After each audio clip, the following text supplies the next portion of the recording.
She stole Dad's money. Check her account. My brother typed in the family WhatsApp group. My phone wouldn't stop buzzing nonstop.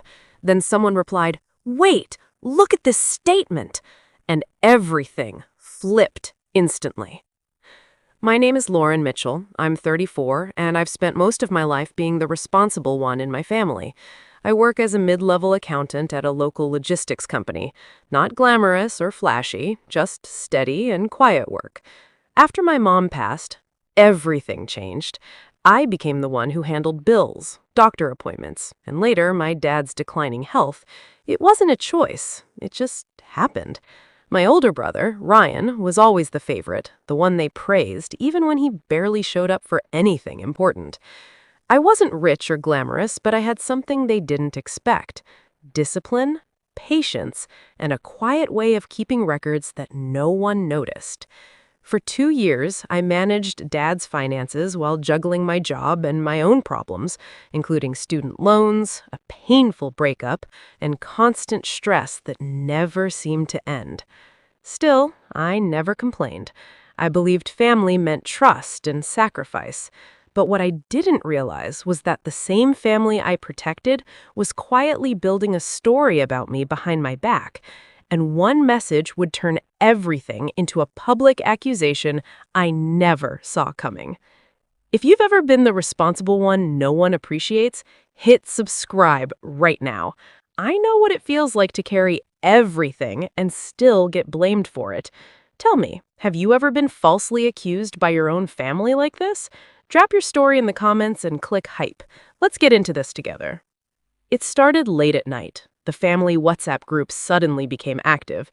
Cousins, aunts, even people who never spoke were sending messages. Then Ryan posted it. "She's been taking money from Dad's account for months." My heart dropped. Screenshots followed, cropped transactions with no explanation. I tried to type a response, but messages flooded in too fast. "We trusted you. This is disgusting. How could you do this?" My aunt sent a voice note, her voice shaking with anger. "Lauren, I never expected this from you." Ryan added fuel. "I always knew she wasn't as innocent as she acted." I called him. He didn't pick up. Not once. Then he sent another message. "We're calling a family meeting tomorrow. Bring proof if you're innocent."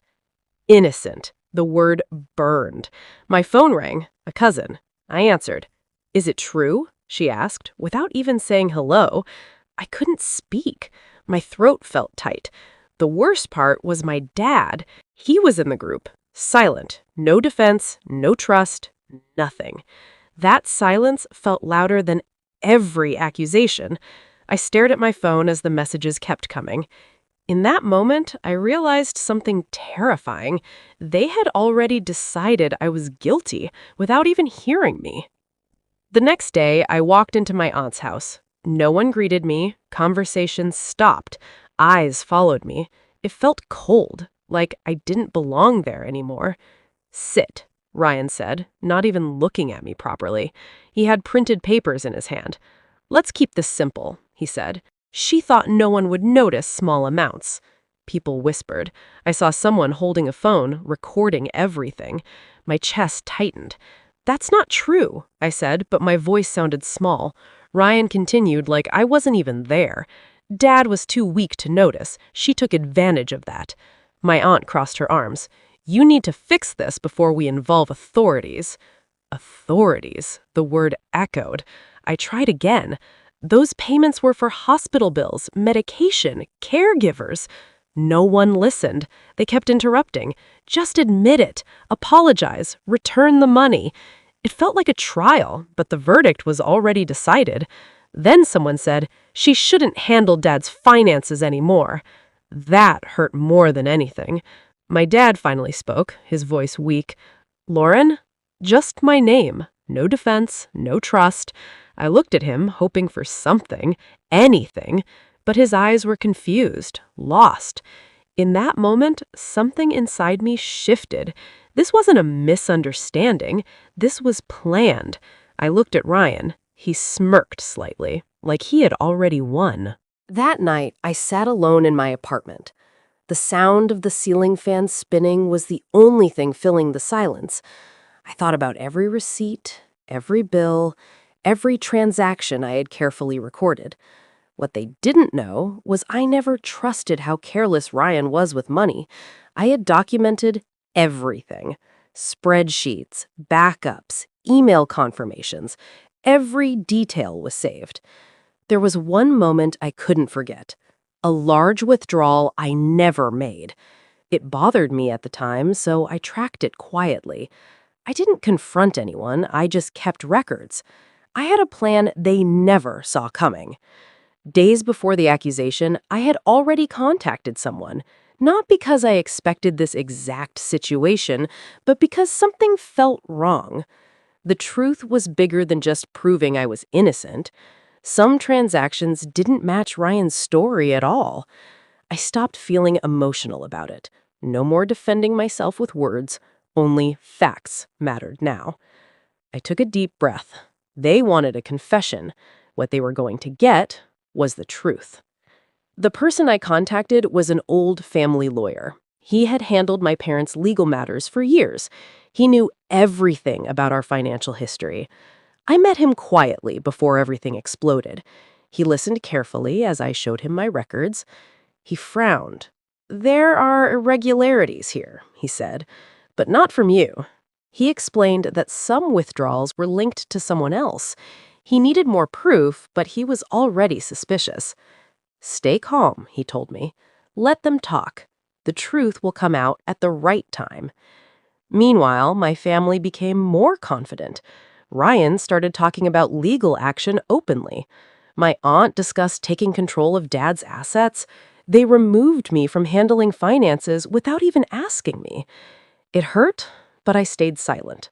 In the group, I stopped replying. They took that silence as guilt. Good. Let them. The lawyer scheduled a formal review. He invited everyone. They agreed quickly, thinking it would expose me completely. I could feel the tension building. They were preparing for my final humiliation. I was preparing for something else. We met at the lawyer's office. The air smelled like old paper and polished wood. Everyone looked confident. Ryan leaned back in his chair. "Let's get this over with," he said. The lawyer nodded calmly and placed documents on the table. Full bank statements. Not cropped, not edited. He went through them line by line. Every expense I made was there, verified. Hospital bills, medication, care services. Silence started creeping in. Then he paused. "There is, however, an unauthorized withdrawal." My heart stayed steady. He pointed to it. "This transaction traces back to Ryan." The room froze. Ryan leaned forward. "That's not possible." "We have timestamps," the lawyer said. "ATM footage request is in process." I spoke, my voice calm. "You accused me publicly without asking once." More documents came out. Multiple small withdrawals, all linked to Ryan. My aunt's face changed. Shock, then anger. My dad looked at Ryan, hurt filling his eyes. Ryan started panicking. "This is wrong. There must be a mistake." I shook my head. "You didn't just lie. You made everyone believe it." No one spoke. The power had shifted. Completely. The lawyer added, "If the funds are not returned, legal action may follow." Ryan sat there, silent now. The same silence that once condemned me. Now it exposed him. I didn't wait for apologies. I stood up and walked out. My phone started ringing almost immediately. I ignored every call. Later, my dad called. His voice was soft. "I'm sorry." I closed my eyes. It didn't fix everything, but it mattered. Still, I knew things had changed. I set boundaries. No more handling family finances. No more silent sacrifices. Ryan's reputation collapsed within the family. The same people who defended him turned away. I focused on my own life, my peace, my future. I realized something important. They believed the loudest voice, not the truth. But truth doesn't need to shout. It just needs to stand. I didn't win by arguing. I didn't win by begging. I won because I knew my worth and I had proof. If you've ever been falsely accused by your own family, you know how deep that pain goes. I want to hear your story and how you handled it. Subscribe if you believe truth matters more than loud voices. Share your experience in the comments. Click Hype to help this story reach others who need it. Your story has power. If you felt a connection to mine, please subscribe and share your journey in the comments. Every hype you give this video helps empower someone else. Thank you for being here and for listening.